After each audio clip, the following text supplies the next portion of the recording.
हा शब्द कुठून आला ते सांगतो आधी. मी आत्ता म्हटल्याप्रमाणे माझे 3 मी मेकॅनिकल इंडस्ट्री बघितली, टेक्नॉलॉजी बघितली, त्यानंतर ऑडिट आणि कन्सल्टिंग पण बघितलं. मध्ये माझी स्वतःची एक आयटी कंपनी पण चालू करून विकून पण झाली.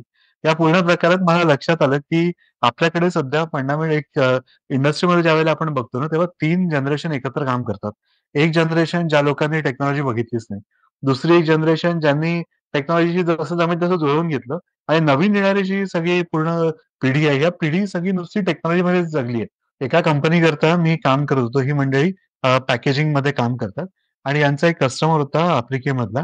या कस्टमरला यांचं ओव्हरऑल प्रोडक्शनच्या 12% प्रोडक्शन जायचं. ओके. आणि ह्या कंपनीचे बद्दल हे खूप खुश होते कारण दे वर व्हेरी गुड पे मास्टर्स. इथून मी लोडिंग करून पाठवलं, की लगेच त्यांचे पैसे यायचे. काही लोकांकडे काय असतं ना, की माझ्याकडे इन्व्हेंटरी असते खूप. मी ती कशी इन्व्हेंटरी मी एक एक्झाम्पल देतो. एक कंपनी होती मंगळूर बेस्ड आहे. त्यांच्याकडे साधारणतः त्यांचं एक 40 कोटीच्या आसपास टर्नओव्हर होतं. ते 40 कोटीचं टर्नओव्हर त्यांचं मधल्या काळात ड्रॉप होऊन साधारणतः 14 कोटीपर्यंत आलं होतं. तर त्याच्यामुळे आता सगळंच ऑब्व्हियसली खर्च वेगळे होते. टेक्नॉलॉजी कंपनी होती. सगळ्या लोकांची कॉस्ट जास्ती होती आणि मग हे सगळेच आता काय, आता काय हा सगळा भीतीचा प्रकार झाला. माझ्या व्हेंडरकडून मी किती क्रेडिट घेतलंय, तो माझा सोर्स होतो. मी माझे कुठून म्हणजे किंवा अजून कोणाकडून घेतलेत का, क्रेडिट घेतलेत का, काय करतो याच्यातून माझे सोर्सेस होतात. मग हे झाल्यानंतर माझी कॉस्ट काय? माझी लोकांकडून आलेली कॉस्ट काय? माझी स्वतःची कॉस्ट काय? माझी अपॉर्च्युनिटी कॉस्ट काय? मी आज जर का व्यवसाय सोडून म्हणजे नोकरी सोडून इथे बसलो असेल, तर माझा स्वतःचा खर्च किती? तो पण कुठेतरी मी बघितला पाहिजे ना. काही थोडंसं काहीतरी डेव्हिएशन म्हणून सांगतो.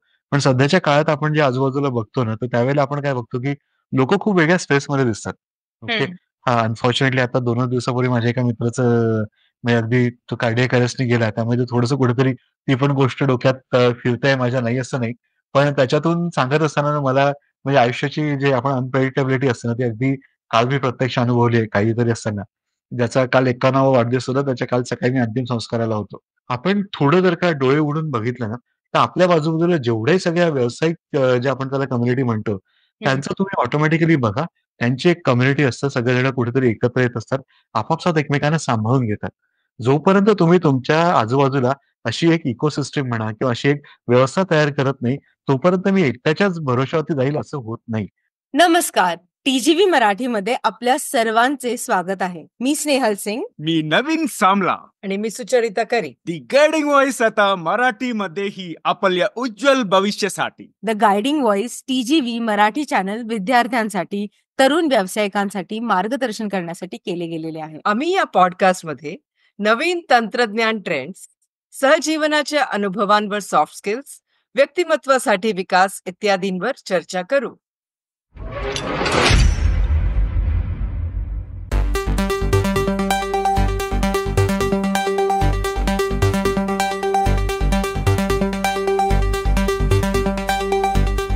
नमस्कार. आज टीजीव्ही मराठी व्हर्च्युअल स्टुडिओमध्ये माझ्यासोबत जुडले आहेत चारुदत्त पांडे.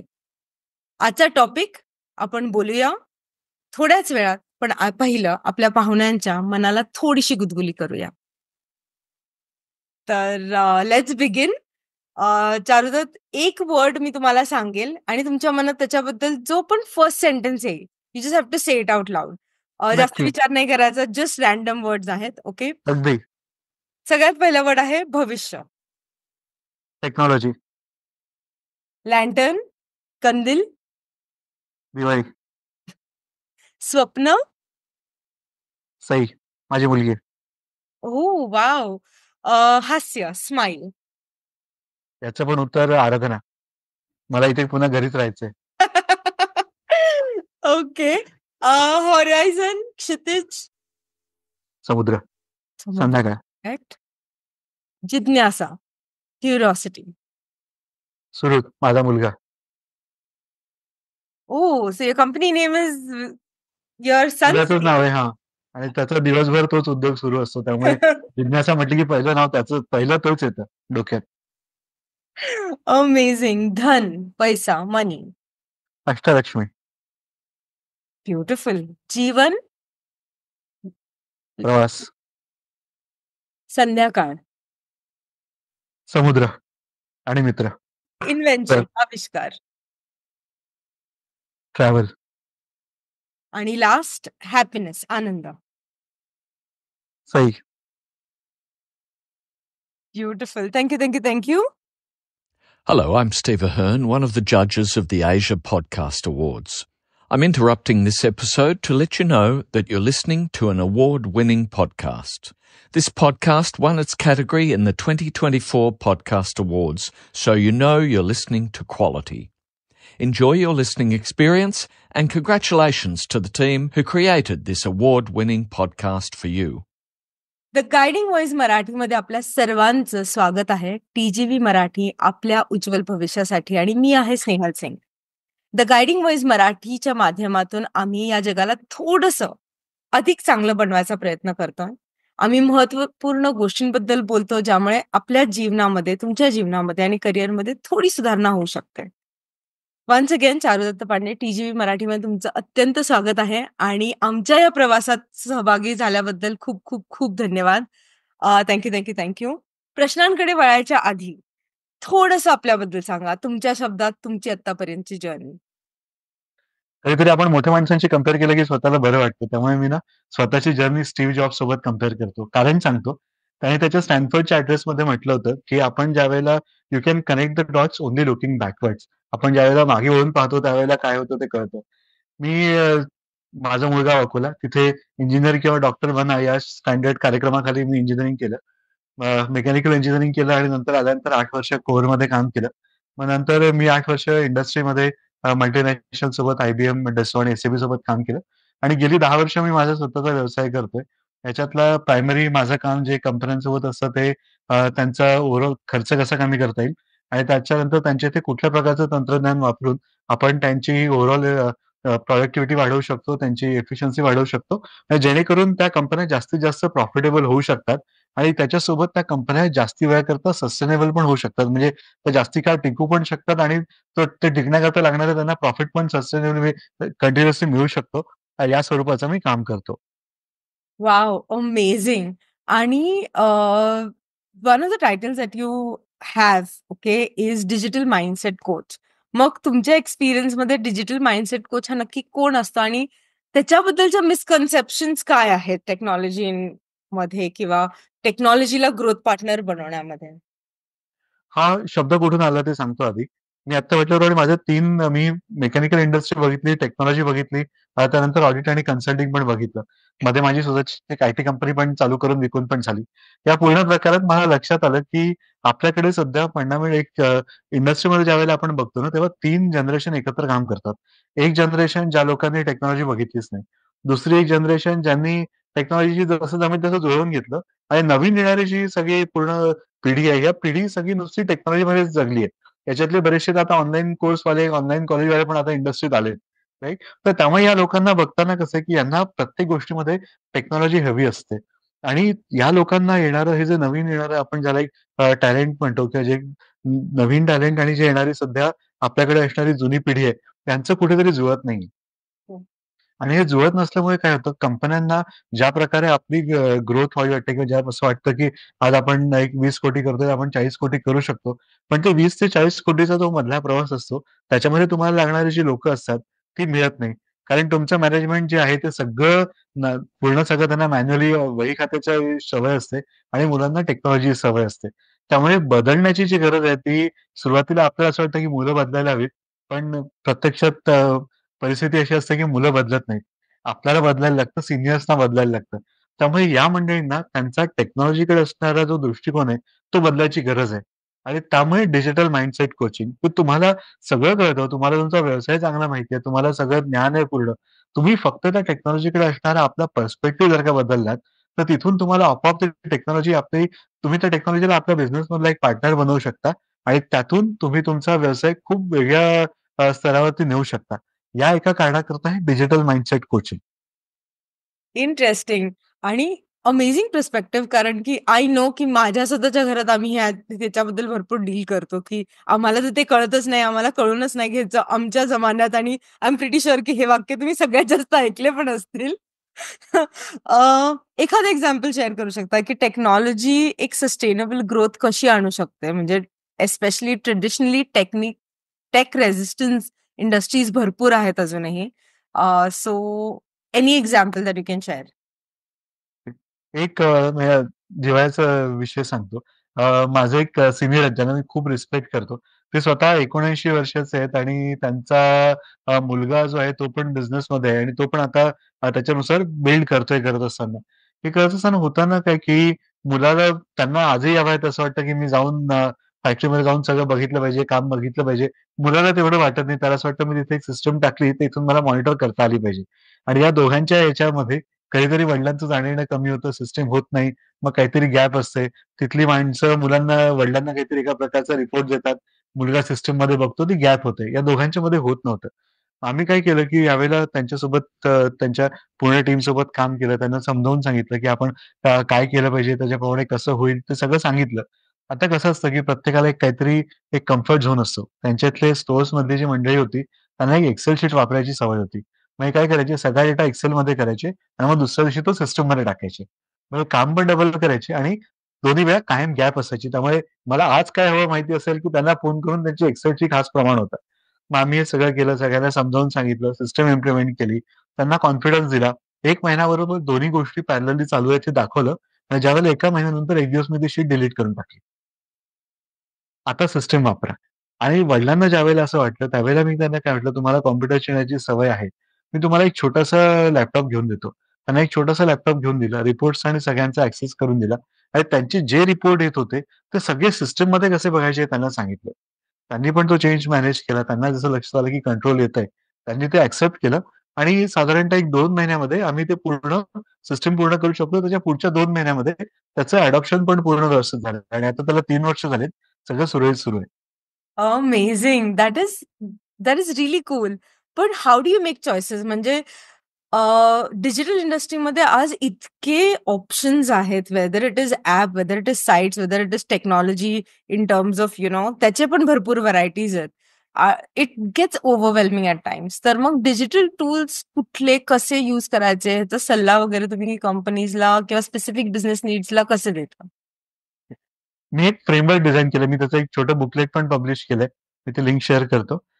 याचं प्रत्येक कंपनीनं त्यांनी आपल्याला काय हवंय आधी बघायला हवं. हे फ्रेमवर्क आहे 5 स्टेजचं फ्रेमवर्क आहे. त्याला डिजिट म्हणून मी नाव दिलंय. First step is define your process, की तुम्हाला काय आहे, तुमची प्रोसेस काय आहे? तर आयडेंटिफाय युअर टॉप चॅलेंजेस. दुसरं तुमच्या व्यवसायात असलेल्या अडचणी काय आहेत ते पहिल्यांदा समजून घ्या. Then generate ideas to solve those challenges. System असेल असं आवश्यक नाहीये. पण आपण ते जे सगळे चॅलेंजेस कसे ओव्हरकम करू शकतो ते बघा. मग ते जेव्हा आपल्याला कळतं, की हे चॅलेंज काय आहे, आपण कसे ओव्हरकम करू शकतो, ते इम्प्लिमेंट करायला मग देन इम्प्लिमेंट अ सिस्टम. ते हं. तुमचे जे चॅलेंजेस आहेत ते कसे सॉल्व्ह करायचे, त्यावेळी सॉल्व्ह करायला लागणारी सिस्टम इम्प्लिमेंट करा आणि ती सिस्टम ज्यावेळेला इम्प्लिमेंट कराल त्यावेळेला ट्रान्सफॉर्म युअर बिझनेस. फक्त काहीतरी करायचंय किंवा रुटीन ॲक्टिव्हिटीज करायच्या आहेत म्हणून सिस्टम करू नका. कारण ते करून तुम्ही थकता आणि मग तुम्हाला कळतं, की अरे हे तर मी असंही करत होतो, मग असंही करत होतो, मग एवढे पैसे कशाला टाकले? हा कायम त्यातला एक वाद असतो. तर तो वाद जर का अव्हॉइड करायचा असेल, तर हे बघा की तुम्ही सिस्टम टाकल्यानंतर तुमचा बिझनेस ट्रान्सफॉर्म झाला पाहिजे. ज्यावेळेला तुम्ही ऑटोमॅटिकली पुढच्या लेव्हलला जाता, त्यावेळेला ते सिस्टमचा तुम्हाला त्याचं ज्याला आपण आर-ओ-आय म्हणतो, तो त्यातून कळतो, की मी एवढे पैसे इन्व्हेस्ट केले, तिथून माझी अशी ग्रोथ झाली आणि या माझ्या 30, 40, 50 जे काही तुम्ही इन्व्हेस्ट कराल, त्याच्यावरती मला एवढा रिटर्न मिळाला. हे तुम्ही तरच एस्टॅब्लिश करू शकता. Very interesting. पण आजच्या म्हणजे सगळ्यात जास्त कन्व्हर्सेशन्समध्ये आज आपण कुठल्याही कंपनी किंवा ज्यांना आपण डिजिटल मार्केटिंग करायला पण सांगतो, we keep talking about data. Data is the new currency. Okay. तर तुमच्या मते डेटाचा काय रोल आहे इन ऑप्टिमायझिंग ग्रोथ स्ट्रॅटेजीज किंवा लीडर्सनी ते कसं लेव्हरेज करावं in terms of rather than feeling overloaded और overburdened, how can they what according to you is data's role in optimizing growth? मी एक छोटंसं एक्झाम्पल देतो. ठीक आहे. एका कंपनीकरता मी काम करत होतो. ही मंडळी पॅकेजिंगमध्ये काम करतात आणि यांचा एक कस्टमर होता आफ्रिकेमधला. या कस्टमरला यांचं ओव्हरऑल प्रोडक्शनच्या 12% प्रोडक्शन जायचं. ओके. आणि ह्या कंपनीचे बद्दल हे खूप खुश होते कारण दे वर व्हेरी गुड पे मास्टर्स. इथून मी लोडिंग करून पाठवलं, की लगेच त्यांचे पैसे यायचे आणि यांच्याकडे रेग्युलर बिझनेस चालू होता. आम्ही त्यांच्याकडे पूर्ण सिस्टम इम्प्लिमेंटेशन केलं, सगळं वर्किंग केलं, कॉस्ट वर्कआउट केलं आणि प्रॉफिटेबिलिटी कॅल्क्युलेट केली. तर ज्यावेळेला आम्ही प्रॉफिटेबिलिटी कॅल्क्युलेट केली, तेव्हा असं लक्षात आलं, की हा जो सगळा एक्सपोर्टचा कस्टमर होता, याला हे लोकं साधारणतः 3% लॉसमध्ये विकत होते. कारण झालं काय, की जेव्हा एकदा बिझनेस डाउन होता, त्यावेळेला त्यांनी या कस्टमरकडून ऑर्डर घेतली. ती खूप कॉम्पिटिटिव्ह रेटला घेतली आणि नंतर यांनी ते रेट दिल्यामुळे त्यालाही ते खूप परवडत होतं. त्यामुळे त्यांनी यांना खूप ऑर्डर द्यायला सुरुवात केली. हे पण आनंदाने टाकत राहिले वेळेस जी गोष्ट ते त्यांना 97 पैशाला विकत होते, तीच गोष्ट भारतात ते ₹1.20 विकत होते. म्हणजे साधारणतः 20% चा डिफरन्स होता भारतातल्या कॉस्टचा, पण एक्सपोर्टला ते कमी प्राइसला जात होतं. मग हा जो सगळे पॉइंट आहेत, या गोष्टी लक्षात येतात, की आपण काय करतो, आपल्या कस्टमर वाईज प्रॉफिटेबिलिटी काय, आपले प्रॉडक्ट वाईज प्रॉफिटेबिलिटी काय, आपली रिजन वाईज प्रॉफिटेबिलिटी काय, या सगळ्या गोष्टी आपल्याला असं वाटतं, की आपल्याला माहिती आहेत आणि फारशा माहीत नसतात अशातलाही भाग नाही. पण ज्यावेळेला आपण स्पेसिफिक डेटा पॉइंट्स बघतो ना, त्यावेळेला याच्यातल्या काही-काही त्या छोट्या-छोट्या गोष्टी कळतात आणि तिथून मग आपले पुढचे डिसिजन घेता येतात. दुसरी एक गोष्ट सांगतो. होतं कसं बऱ्याच कंपन्यांमध्ये जे सीनियर्स असतात, त्यांचे अनुभव असतात आणि बरेचसे डिसिजन त्या अनुभवाप्रमाणे ते घेतात आणि ते बरोबर येतात. नवीन आलेल्या मंडळींना ते अनुभव यायला किती वेळ लागेल? आज कोणाहीकडे अनुभव घ्यायला 10 ते 15 वर्षाचा काळ नाहीये. आपण इतक्या ज्याला म्हणजे अगदीच आपण टर्म टाकायचं तर VUCA टर्म म्हणून टाकूयात त्याला करायला. पण जे सध्या अनसर्टेनिटी आणि जे सगळी अनिश्चितता आहे ना, ह्याच्यात कोणाहीकडे तेवढा एक्सपिरियन्स घ्यायला वेळ नाहीये. मग त्याच्यातून सगळ्यात रिलायबल जो तुमच्याकडे आज जो पॅरामीटर आहे किंवा जी गोष्ट आहे याच्यामध्ये तुम्ही कुठलाही एक निर्णय घेऊ शकता, ती म्हणजे data. Very valid point and I think पण okay, just out of curiosity, just a follow up question इथे. छोट्या एंटरप्रेन्योर्सचं काय, जे स्मॉल स्केलमध्ये काम करतात? मोस्ट ऑफ देम तर त्यांच्याकडे त्यांचा डेटाच नसतो. Is what my assumption is. कारण की पर्सनल बेसिसवर करतात, सिस्टम सेटअप्स नसतात. So what is your advice to them? कारण खूपशे मी स्वतः ओळखते एंटरप्रेन्योर्सला ज्यांनी डेटा मेंटेन नाहीच केलेला अजिबात. अगदी मान्य आहे. यांच्याकरता ना अगदी छान छोटंसं फ्री टूल आहे ते म्हणजे Google शीट्स किंवा कुठल्याही प्रकारची एक्सेल शीट किंवा करायला. एक्सेल बेटा एक एक्झाम्पल देतो.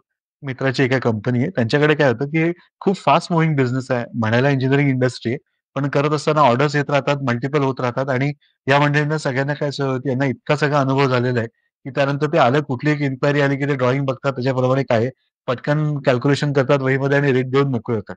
आणि मग हा तिथे गेल्यानंतर तो रेट होतो. तो पुन्हा कधीतरी कस्टमर फोन करतो, कितीला फायनल करायचं. मग ते पुन्हा तो वेळेत शोधतात किंवा नसेल तर काहीतरी पुन्हा अंदाज घेतात, ऑर्डर फायनल करून मोकळी होतात. मग त्याची प्रॉफिटेबिलिटी किंवा काय काहीही माहीत नसतं.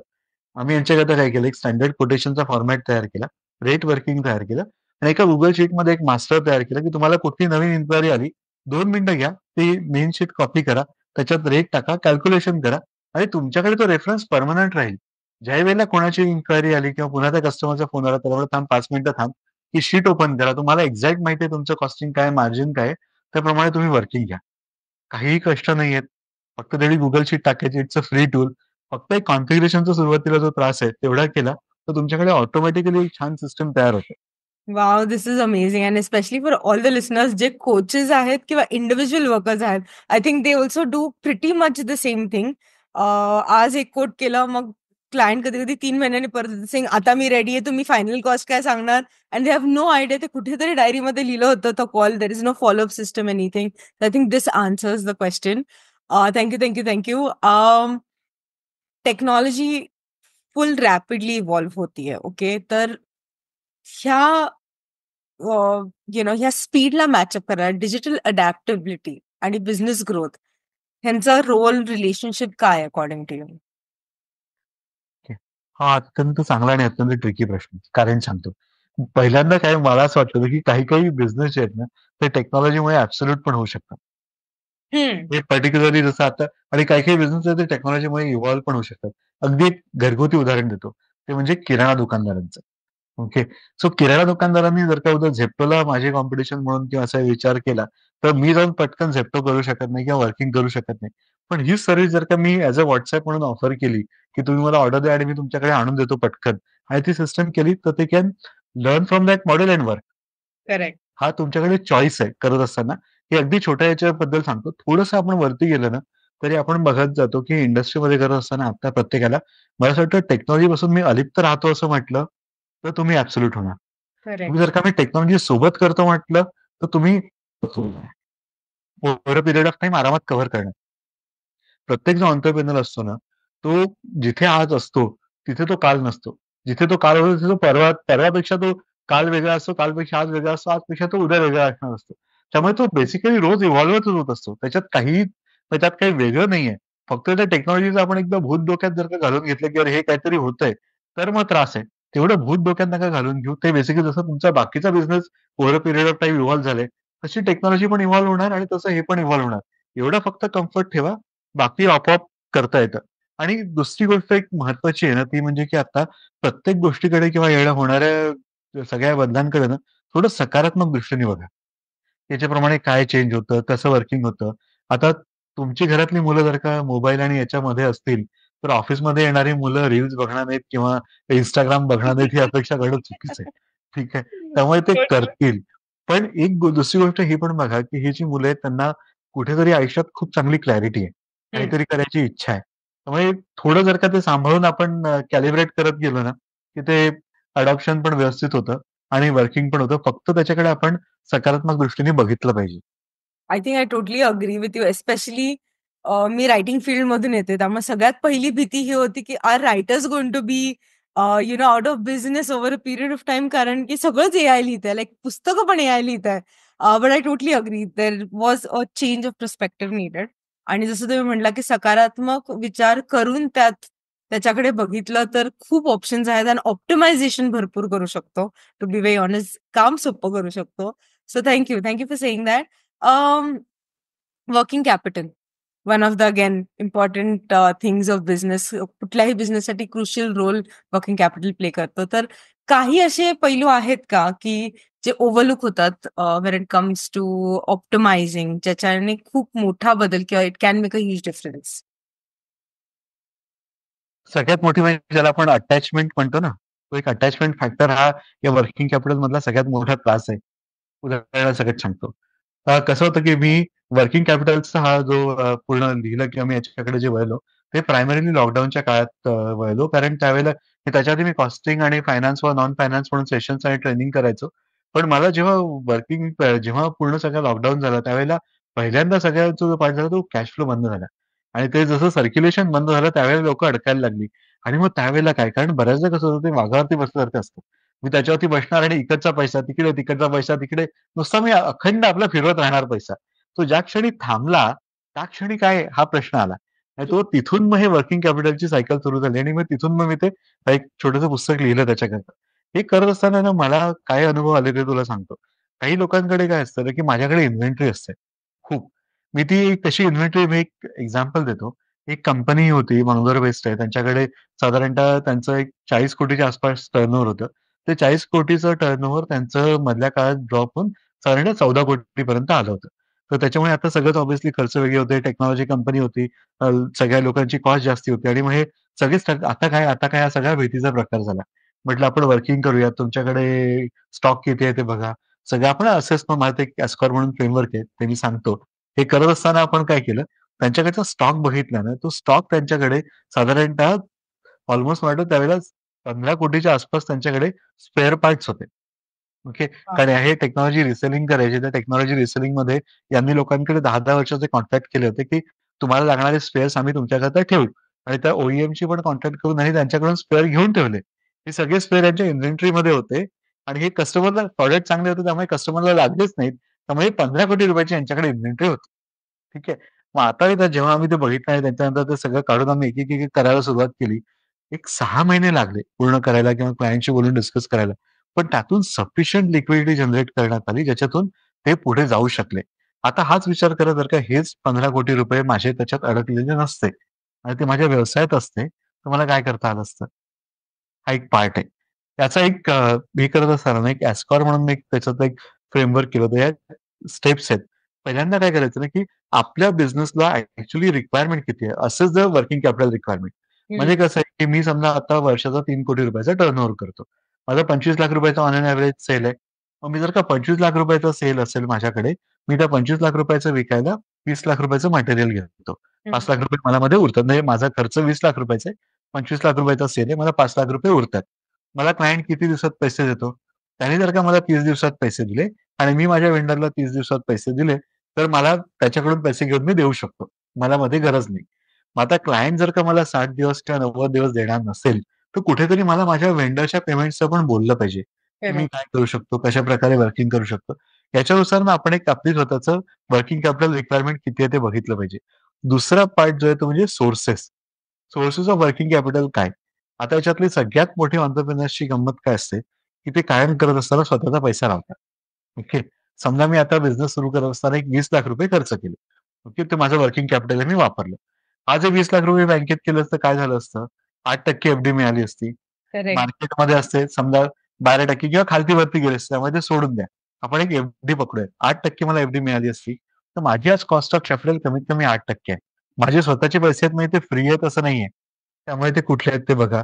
माझ्या व्हेंडरकडून मी किती क्रेडिट घेतोय, तो माझा सोर्स होतो. मी माझे कुठून म्हणजे किंवा अजून कोणाकडून घेतलेत का? क्रेडिट घेतलेत का? काय करतो याच्यातून माझे सोर्सेस होतात. मग हे झाल्यानंतर माझी कॉस्ट काय? माझी लोकांकडून आलेली कॉस्ट काय? माझी स्वतःची कॉस्ट काय? माझी अपॉर्च्युनिटी कॉस्ट काय? मी आज जर का व्यवसाय सोडून म्हणजे नोकरी सोडून इथे बसलो असेल, तर माझा स्वतःचा खर्च किती? तो पण कुठेतरी मी बघितला पाहिजे ना काहीतरी ह्याच्यात. हं. माझी त्याची कॉस्ट काढायला हवी मला आणि मग मी ऑप्टिमाइज करायला हवं, की मला ते असं माझ्या इन्व्हेंटरीशी स्वतःला जवळीक बांधून ठेवायचं कारण नाही. मला कस्टमरला म्हणायचं कारण नाही, की "बाबा रे ठीक आहे, तू 30 नाही 60 दिवसांनी दे." तू 60 दिवसांनी दिलं तर माझं कसं चालणार आहे घर? मी कुठेतरी त्याचा विचार केला पाहिजे आणि मग जेव्हा हे आपण करतो, ऑप्टिमाइज करतो, त्याच्यानंतर मग आपण आपला बिझनेस रिस्ट्रक्चर करायचा. जेणेकरून रिस्ट्रक्चरिंग कसं, की माझे जे क्लायंटचे पेमेंट टर्म्स आहेत, तेच मी माझ्या व्हेंडर्सकडे ऑफर केले पाहिजेत. आता खूप चांगले सोर्स आहेत आपल्याकडे, जसं आपण आता बिल डिस्काउंटिंगचे फॉर्मॅट म्हणतो, ट्रेड्स म्हणतो. असे हं. मल्टिपल प्लॅटफॉर्म आहेत, ज्याच्यावरती जाऊन तुम्ही तुमचे इन्व्हॉइसेस डिस्काउंट करू शकता, लवकर पैसे घेऊ शकता आणि त्याप्रमाणे आपलं व्हेंडर करू शकता. पर्चेस रिसोर्सिंग करता येतं. तुम्हाला कॅपिटल इक्विपमेंट हवे असतील, तर तुम्ही लीजवरती घेऊ शकता. खूप सगळे ऑप्शन्स आहेत. हे सगळे ऑप्शन्स बघायचे आणि त्यातून आपल्याला जेवढं आवश्यक आहे, तेवढं आणि फक्त तेवढंच भांडवल वापरायचं. So a follow-up question on this because very interesting, concept आणि it explains many things. म्हणजे खूप जण जे ऐकत असतील इन्क्लुडिंग मी आय एम नाव थिंकिंग की रिस्ट्रक्चर करायला पाहिजे. खूपशा गोष्टी रिस्ट्रक्चर करायला पाहिजे. तुमचे काही रिकमेंडेशन्स आहेत का इन टर्म्स ऑफ जसं तुम्ही म्हटला for billing or discount there is a way किंवा ह्या सगळ्या गोष्टींसाठी कुणाला कॉन्टॅक्ट करायला पाहिजे? प्रत्येकाने एक मेंटर ठेवायचा का? How would you say? What would you say? याचं ना प्रत्येकाने स्वतःचं आधी वर्किंग करायचं. ओके.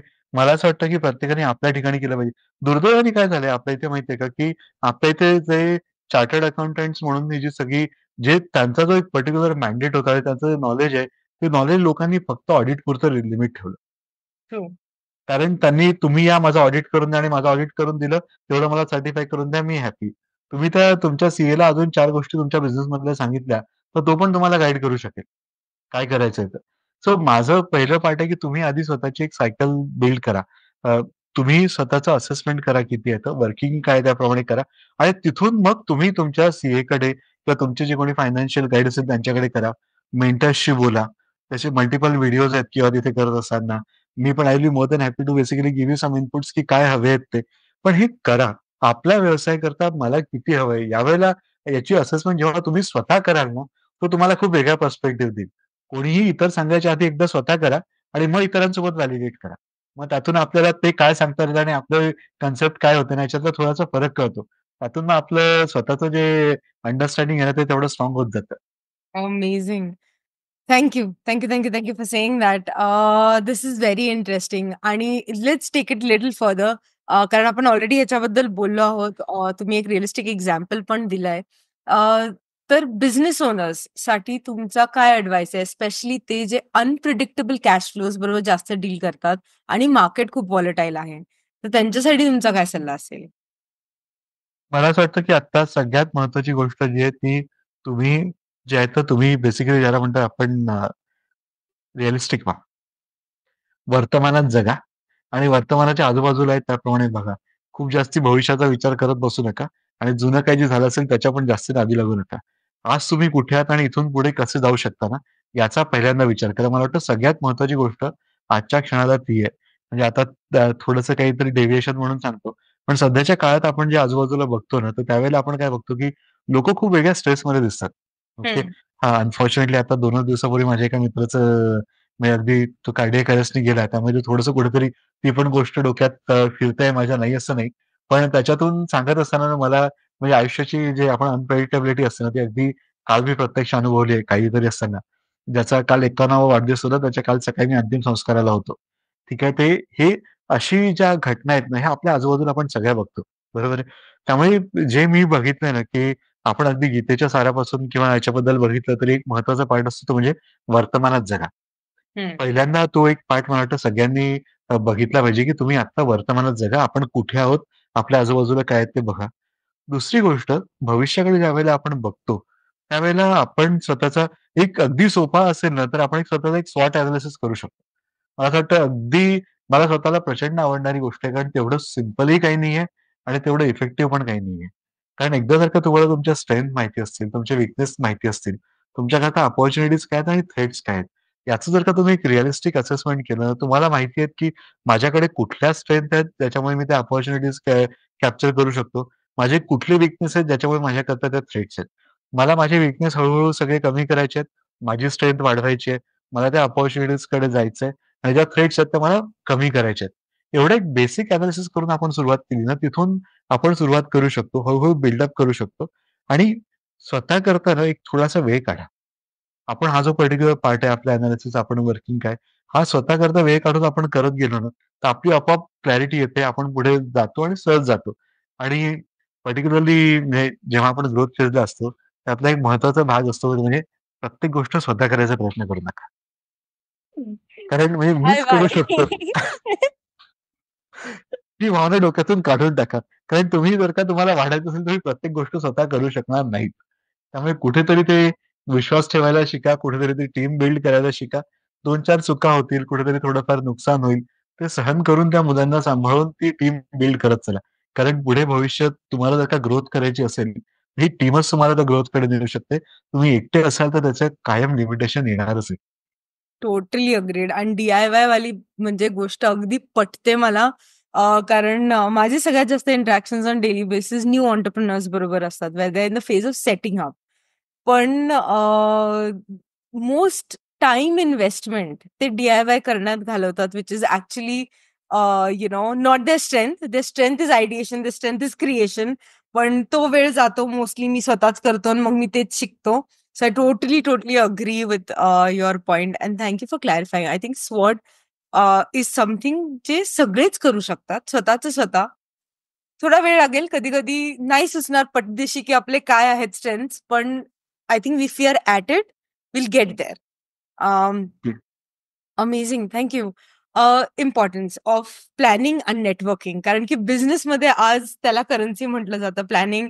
मी खूप वेळा असं ऐकलंय, खूपशा पुस्तकांमध्ये पण लिहिलेलं आहे की 20% is work, but 80% should be planning. त्याच्यावर तुमचं काय मत आहे? आणि एस्पेशली आजच्या जगाच्या नेटवर्किंगमध्ये ज्यांची एस्पेशली फॉर दॅट ऑडियन्स जे जस्ट सुरुवात करतात, लाइक इनिशियल स्टेप्स घेतात, त्यांच्यासाठी तुमचं काय रेकमेंडेशन आहे? पहिला पार्ट प्लॅनिंगचा. मला वाटतं प्लॅनिंग करत असताना ना तुम्ही सुरुवातीला ज्या लोकांना स्वतःचा व्यवसाय सुरू करायचा आहे, त्यांनी ते प्लॅनिंग आज आपण साधारणतः एक 12 महिने तरी आधी करावं किंवा तुमच्या डोक्यात असं जर का आहे, की मी कधीतरी करायचंय, तर तुम्ही ते आत्तापासून सुरू करा. तुम्हाला इव्हन 10 वर्षानंतर जरी करायचं असेल ना, तरी आत्तापासून सुरू करा. हळू एक-एक गोष्ट बिल्ड करा. त्याच्यातला सगळ्यात महत्त्वाचा जो पार्ट आहे, तो म्हणजे नेटवर्क बिल्ड करा. कारण म्हणजे नेटवर्क इज नेटवर्क आपण म्हणतो, हे आपण प्रत्यक्ष जेव्हा व्यवसायात जातो त्याच वेळेला कळतं. कधीतरी ज्यावेळेला आपण जे नोकरी करतात त्यांच्याकरता पण कधीतरी लागणारी म्हणजे दुसरी नोकरी शोधायची असेल किंवा चेंज करायची असेल किंवा कोणाला हायर करायचं असेल, यावेळेला पण त्या गोष्टींचा अनुभव येतो, नाही असं नाही. पण जेवढा तो व्यवसायात येतो, तो तेव्हा नोकरीमध्ये तेवढासा येत नाही. तेव्हा ते LinkedIn आणि profile, congratulations, great to see you वगैरे अशात त्याच्यात तो जास्ती जातो.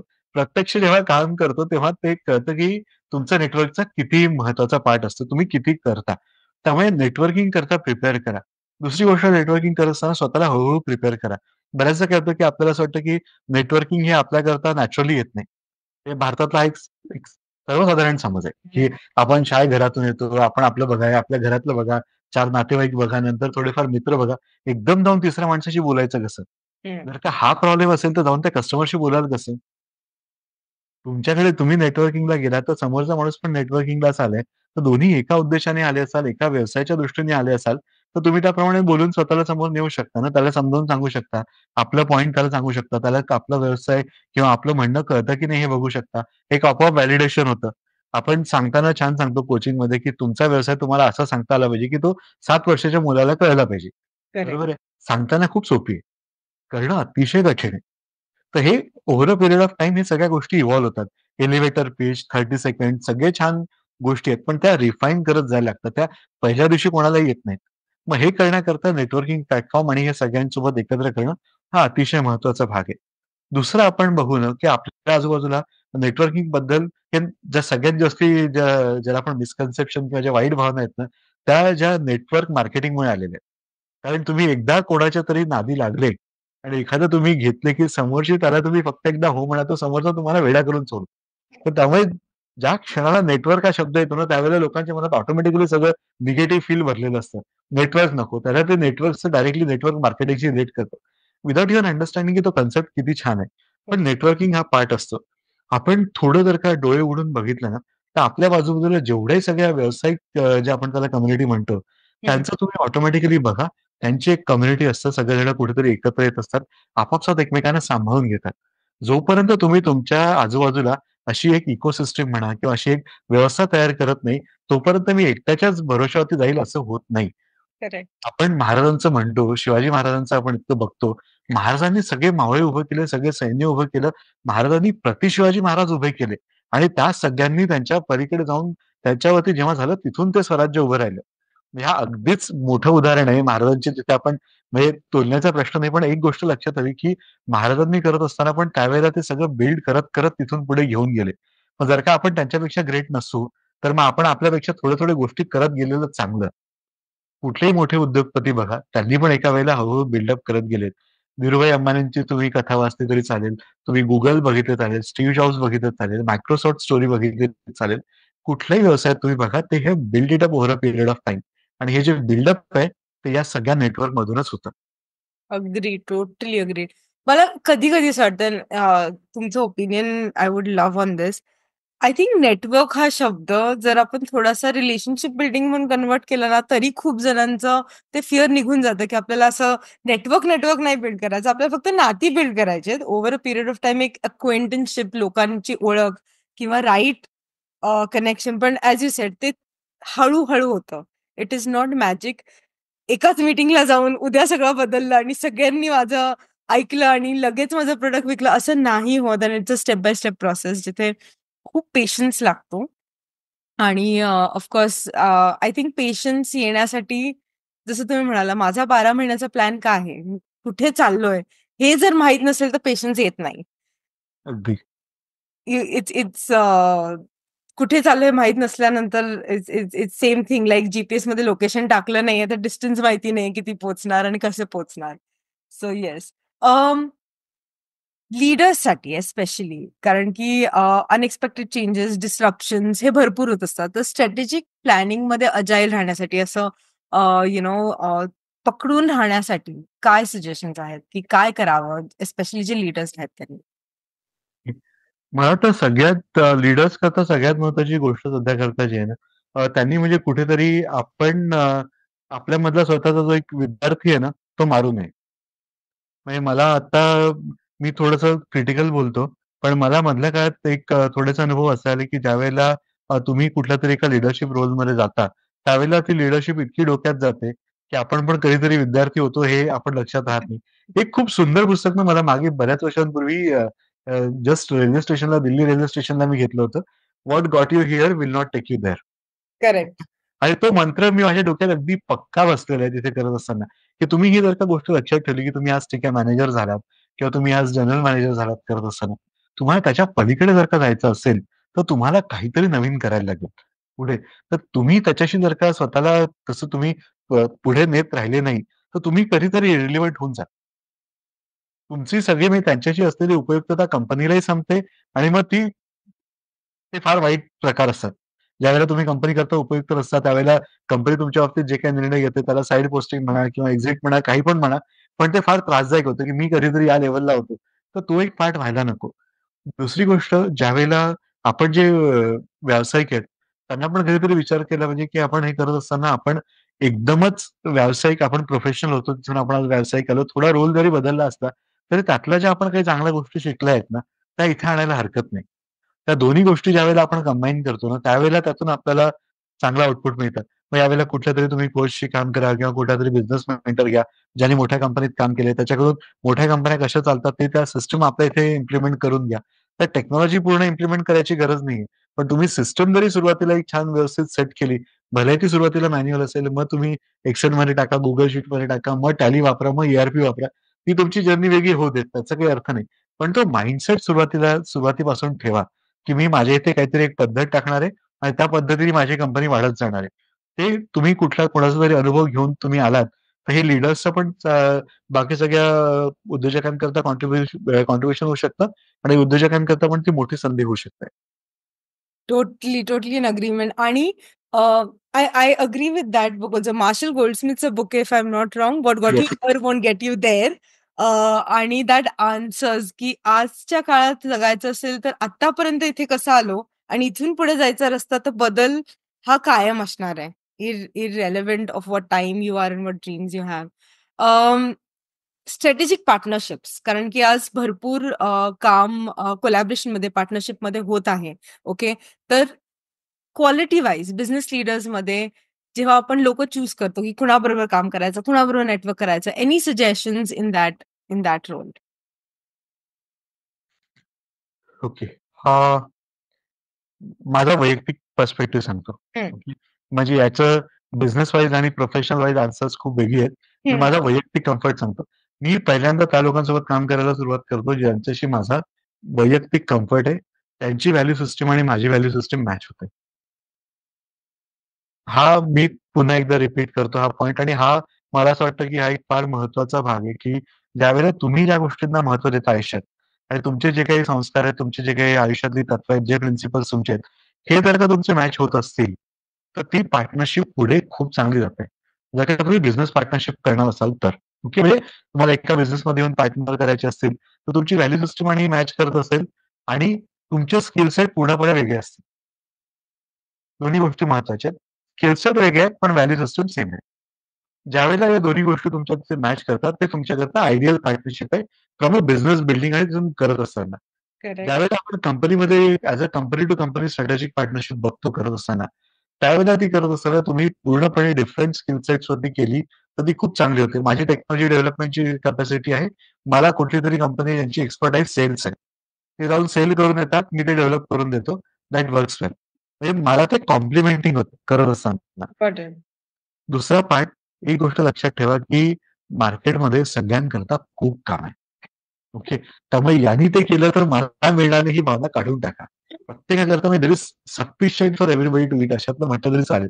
खूप काम आहे. त्यामुळे कोणाशी करत असताना एकत्र येऊन काय करता येईल, हा कोलॅबोरेटिव्ह माइंडसेट ठेवा, की आपण एकत्र काम करू, दोघे जण करू. जे काही होईल ते ट्रान्सपरंटली शेअर करा, नंबर्स शेअर करा आणि पुढे जात चला.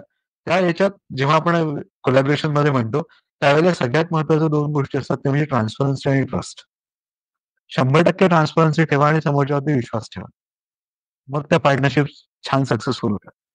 Thank you for saying that. कारण की अबंडन्स माइंडसेट जो आहे ना, तो अत्यंत इम्पॉर्टंट आहे. ते कारण when you work from a place of lack, की मला भेटलं तर ह्याला नाही, किंवा पार्टनरशिपमध्ये पार्टनरशिपला इम्पॉर्टन्स असेल, तर तर ती जास्त वेळ टिकते अकॉर्डिंग टू मी, आणि ती कंटिन्यू ग्रो पण होते. आणि if you growing together it works fantastic. No doubt about that. Sales बद्दल थोडंसं बोलूया.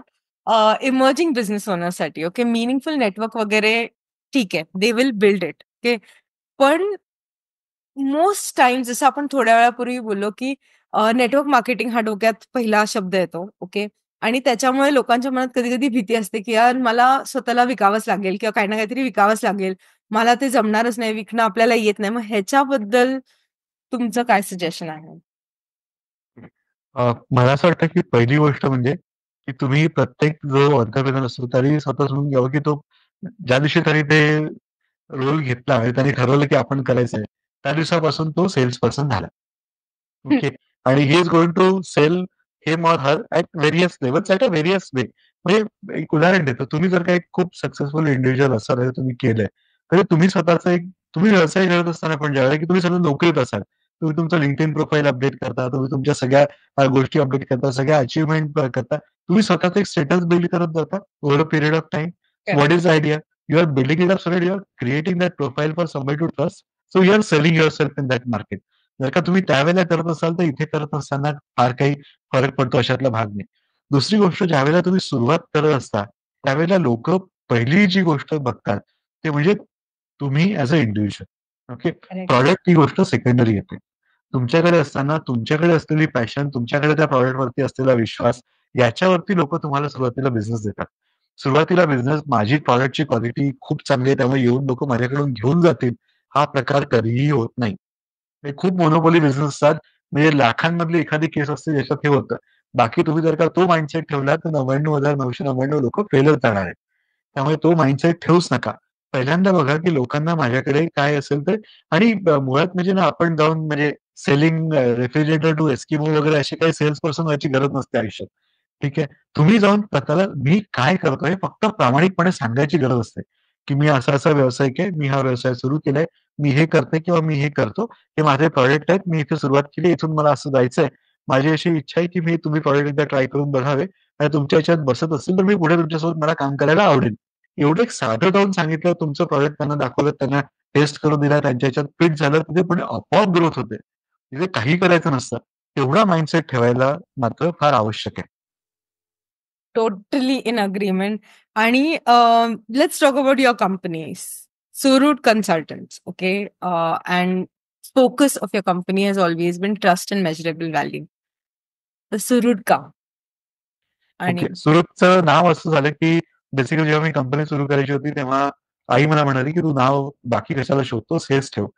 सुरुतचा अर्थ म्हणजे चांगल्या हृदयाचा तुमचा मित्र. तो जो तुमच्याबद्दल त्याच्या हृदयात चांगल्याच भावना आहेत. तुमचा जो मित्र आहे हा पार्ट आणि that is the underlying philosophy of the company, की आम्ही जे तुमच्याकरता चांगलं आहे ते सांगू. ते तुम्हाला आवडलं तरी खूपच छान. नाही आवडलं या क्षणाला वाईट वाटलं तरी ठीक आहे. कारण नंतर उद्या जाऊन तुम्हाला कळेल आणि मग तुम्ही त्यावेळेला माझ्यावरती असलेला विश्वास वाढेल. कदाचित ज्या क्षणाला तुम्हाला ते नाही वाटणार. पण तसं करतच आमचा जो बिझनेस आहे तो बिल्ड झाला आणि आम्ही आता गेल्या 7 वर्षात 50 प्लस प्रोजेक्ट डिलिव्हर केलेत. तर ते सगळे याच विश्वासातून आणि याच त्याच्यातून सगळे आलेले आहेत. आम्ही काम करत असताना 3 लेव्हलला सध्या आमचं प्रायमरीली काम चालतं. ज्यावेळेला एखादी कंपनी पुढं ठरवते, की आता मला माझं एक डिजिटल ट्रान्सफॉर्मेशन करायचंय, पूर्ण काम करायचंय. ग्रीनफील्ड असतं. बेसिक काहीतरी सिस्टम असतात. तिथून आपण पूर्ण सगळं डिजिटल फ्रेमवर्क प्रमाणे प्लॅनिंग करून जातो. ही आयडियल केस असते. या केसेस आम्हाला वर्षभरातून 1 किंवा 2 होतात, जेव्हा पूर्ण करायचं असतं. बहुतांश वेळेला जो आमच्याकडे प्रश्न येतो त्यावेळेला, की आम्ही सिस्टम इम्प्लिमेंट केली आहे, आम्हाला काहीतरी प्रॉब्लेम आहे आणि आम्ही ₹1,00,00,000 ₹2,00,00,000 टाकून पण आम्हाला व्हॅल्यू मिळत नाहीये. मग त्यावेळेला त्यांच्यासोबत काम करून त्यांचं सिस्टमचं कुठली त्यांच्यात कुठे प्रॉब्लेम आहे, कुठे अडॉप्शनचा इश्यू आहे किंवा काय रिपोर्टिंगचा इश्यू आहे, ते सगळं बघून ते करायचं. सिस्टम प्रॉपरली कॉन्फिगर करून घ्यायची, इम्प्लिमेंट करून घ्यायची, अडॉप्शन ड्राईव्ह करायचं आणि ती बिझनेस व्हॅल्यू डिलिव्हर करायची. हा दुसरा एक पार्ट असतो. तिसरा जो प्रकार असतो सध्या जो तेवढाच महत्त्वाचा आहे तो म्हणजे आता डिजिटल डेटा प्रोटेक्शन ॲक्ट आलाय किंवा काही कंपनी जी-एम-पी करता जी-डी-पी-आर गाईडलाईन करता काम करतात. या सगळ्या मंडळींना सिस्टमचा आपला एकदा इव्हॅल्युएट करून चेक करायचे असतात. मग त्यावेळेला अशा त्यांचं सिस्टम करणं आणि गाईडन्स करणं हा एक प्रायमरी काम असतो. सो अशा 3 वेगवेगळ्या पातळ्यांवरती काम होत असतं parallelly. Perfect. Last question before we move to the fun segment. One piece of advice, especially leadersसाठी किंवा बिझनेस ओनर्ससाठी to embrace digital first mindset. Live in the present. If I just want to give one line, ही line आहे, की तुम्ही जर का आज तुम्ही या क्षणात जर का राहणार असाल, तर तुम्हाला आजूबाजूला असलेल्या आपोआप सगळ्या गोष्टी होतील. तुम्हाला आपल्या आजूबाजूला काय होतंय ते कळेल आणि त्यातून तुम्ही ऑटोमॅटिकली त्याला हवी असणारी टेक्नॉलॉजी करत जाल पुढे. It should come naturally as a part of work. ती कुठेतरी आडून, मारून, मुटकून बसवून त्या गोष्टी होत नाहीत. त्यामुळे ते मला जर का मी आज इथे राहिलो आणि माझ्या आजूबाजूला राहिलो, तो आपोआप होत जाईल. लिव्ह इन द प्रेझेंट हा पहिला पार्ट. आणि दुसरी गोष्ट जी आहे ना, ती बेसिकली दॅट इज लर्निंग. मला वाटतं या 2 गोष्टी जर का आपण मेंटेन केल्या, दॅट इज सफिशियंट. अमेझिंग. आतापर्यंत आपला संवाद खूप मजेदार आणि अत्यंत इन्फॉर्मेटिव्ह होता. मी पर्सनली हे 2दा-3दा रिपीट करून ऐकणार आहे, कारण त्यात खूप असे बिझनेस एडवाइसेस आहेत विच आर रिअली हेल्पफुल. आणि I think the audience is also going to do that. तर आपण आता मूव्ह करूया रॅपिड फायर काइंड ऑफ राउंडकडे. तर मी तुम्हाला एक सिंपल प्रश्न विचारेल, जे तुमच्या मनात येईल ते पहिलं उत्तर द्या. ठीक आहे. सगळ्यात पहिला, जर तुम्हाला एखादी अपॉर्च्युनिटी भेटली कुठे असं मोठं होर्डिंग लावायचं, तर त्याच्यावर तुम्ही काय मेसेज लिहाल? Leave in the present. Element. I think that's my takeaway for today. Live in the present for sure. Second, if you could date or not date, तुम्ही जर एखाद्या व्यक्तीबरोबर लंच डेट किंवा डिनर डेट करायची असेल, तर ती कुठली व्यक्ती असेल? सेलिब्रिटी किंवा कोणीही असू शकतं आणि का? That one particular person I think would be Sudha Murthy. 2 गोष्टींकरता की अटॅचमेंट आणि डिटॅचमेंट. मला असं वाटतं याचं एवढं चांगलं उदाहरण सध्या तरी दुसरं मला दिसत नाहीये. सुधा मूर्ती माझी अशी रोल मॉडेल आहे when it comes to writing आणि त्यांनी एवढे बुक्स लिहिलेले आहेत. So I totally I am in agreement with you. बरं, नेक्स्ट क्वेश्चन. जर तुम्हाला एका दिवसासाठी असा नियम बनवायची संधी भेटली, की तो सगळ्यांनी पाळायचा, तर तो काय नियम बनवाल? हॉर्न वाजवणे. Would love that. Shanti. Perfect. एखाद्या चित्रपटाच्या रिमेक करायची ऑपॉर्च्युनिटी भेटली, तर कुठला चित्रपट असेल आणि कोण नवीन ॲक्टर्स तुम्ही त्यांना रिप्लेस करू शकता? एक चित्रपट करायचा मला वाटतं एकदा 2 आंखे 12 आहेत एकदा रिपीट करायची गरज आहे. कारण त्याच्यातला जो एक कोर मेसेज होता, तो मेसेज पुन्हा मला वाटतं सांगायची गरज आहे. तिकडे करत असताना. आता व्ही. शांतारामच्या रोलमध्ये बेसिकली नाना पाटेकरांशिवाय दुसरं कोणी बसेल असं मला वाटत नाही. कारण तो डेप्थ आणि ते करायला नेता असेल ते आणि बाकी सगळी मंडळी असू शकतात. Perfect. That was a new movie name I heard, so thank you for reminding. बरं, जर आयुष्यात भरपूर चॅलेंजेस आलेले आहेत, तर असं कुठला पार्ट आहे का लाईफमधला जिथे तुम्हाला असं वाटतं, की मला परत जर ऑपॉर्च्युनिटी भेटली, तर मी मागे जाऊन एडिट करू शकतो? तर तो कुठला पार्ट असेल?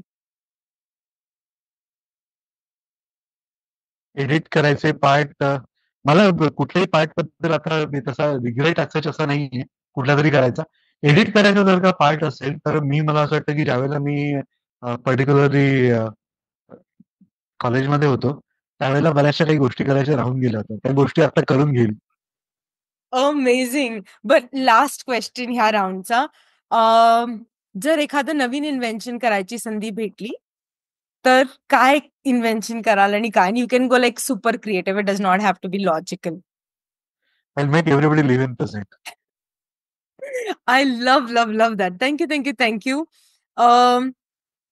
आपण अखेरच्या सेक्शनकडे मूव्ह करायच्या आधी, इज देअर एनिथिंग जे तुम्हाला असं वाटतं आपल्या ऑडियन्सला तुम्हाला सांगायचंय किंवा जे ऐकतायत त्यांना काही सांगायचं असेल, मेसेज?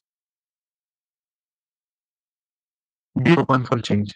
महात्मा गांधींनी एक छान सुंदर वाक्य लिहिलं होतं, की be the change that you want to see in the world. Right? ते खूप मोठं त्यांचं ते खूप मोठं वाक्य होतं. तेवढं पण मला असं वाटतं, की ते एक फंडामेंटल लाईन आहे. तिथून जर का आपण आपल्यापासून सुरुवात केली, तर बाकी सगळ्या गोष्टी आपोआप होतात. Perfect. Thank you.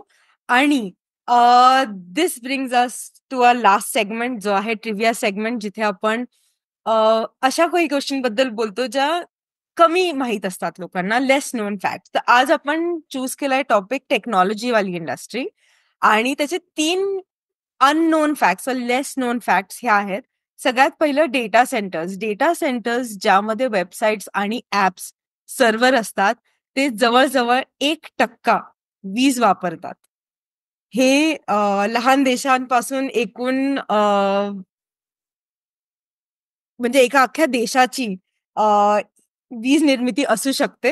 That is how much we consume for data and apps, okay, किंवा websites. Second, tech startups. 90% tech startups पहिल्याच 5 वर्षात अपयशी ठरतात. कारण मोस्टली त्याची एक तर मागणी तेव्हा नसते, कारण की दूरची विजन असते. चुकीचे व्यावसायिक मॉडेल्स यूज केलेले असतात आणि आर्थिक कुशलतेचा अभाव असतो. पण तरीही आजही सगळ्यात जास्त रिस्क असूनही सगळ्यात जास्त वाढणारी इंडस्ट्री हीच आहे. आणि थर्ड इज ई-वेस्ट क्रायसिस. हे मला स्वतःला वाचून आणि कळून थोडासा धक्का बसला. टेक्नॉलॉजी इंडस्ट्रीमध्ये जवळ-जवळ ई-वेस्ट ही 50 मिलियन टन्स दरवर्षी जनरेट होते. पण त्यातली फक्त 20% प्रॉपरली रिसायकल होते. त्याच्यामुळे खूपशे एन्व्हायर्नमेंटल चॅलेंजेस जनरेट होतात. So that was a trivia segment for today. Talking to our digital mindset expert and coach आणि again talking about technology. So once again सगळ्यांसाठी आज आमच्याबरोबर जुडल्याबद्दल खूप खूप खूप धन्यवाद. Charudatta sir, thank you. तुम्ही आम्हाला खूपशी माहिती दिली. तर थँक्यू सो मच. आणि हां, आजच्या ह्या एपिसोड संपायच्या आधी पुन्हा एकदा विनंती आहे, की जर तुम्ही टीजीव्ही चॅनलला सबस्क्राईब केलं नसेल, तर प्लीज करा. आणि जर तुम्हाला आमचा आजचा एपिसोड आवडला असेल, तर कमीत कमी 3 मित्रांबरोबर शेअर करा. कदाचित त्यांनाही त्याचा फायदा होईल किंवा एखादी टिप्पणी मिळेल. तुमच्या मित्रांना काहीतरी नवीन शिकायला भेटेल आणि आम्हाला 3 नवीन सबस्क्रायबर्स भेटतील. So win win situation for everyone. That was Charudatt Pande for you आणि मी स्नेहल सिंग. धन्यवाद. पुन्हा भेटूया नेक्स्ट एपिसोडमध्ये.